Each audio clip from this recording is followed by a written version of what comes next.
Itinaas na sa Red Alert status ang militar, pulisya at Office of Civil Defense kaugnay ng nalalapit na halalang pambarangay.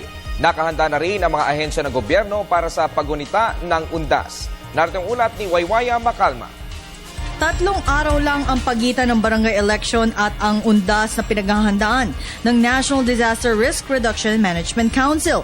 Tiniyak na ahensya na sila ay handa sa kabila ng kulang sila ng tauhan, pero tumaas ang bilang ng mga volunteers nila para sa taong ito. Ayon kay Romeo Fajardo, handa na sila sa barangay election sa Lunes at maging sa darating na undas.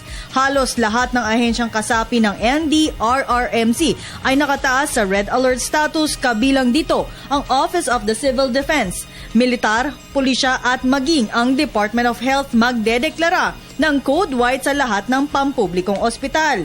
Yung magkalapit na dates, 28 October and November's 1, 2, 3 ay within 8 days, ano? So magandang exercise ito na mapapractice natin.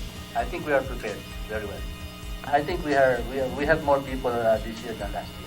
Ayon sa pulisya, paiigtingin nila ang kanilang pagbabantay sa barangay election at undas upang masiguro ang seguridad ng taong bayan.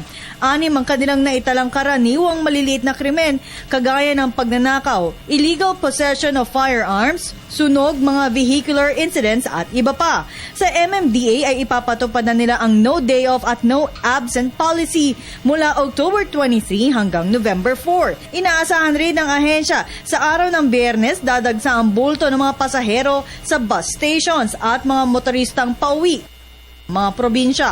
Posible rin magsagawa ng mega reblocking ang MMDA malapit sa mga presinto at sa mga malalaking sementeryo sa Maynila. Maging ang Bureau of Fire Protection ay nakaalerto dahil tumataas ang insidente ng sunog sa tuwing undas dahil walang tao sa kanilang mga bahay. Mas maraming sunog po tayo during All Souls Day and All Saints Day.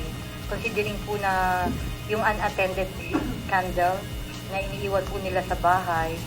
At the same time po, dahil sa haba po ng vacation po natin ngayon, yung pong mga naiwan ng mga electrical appliances, pag magbabakasyon po sila to visit their departed loved ones. Para sa Telebisyon ng Bayan, Waywaya Macalma.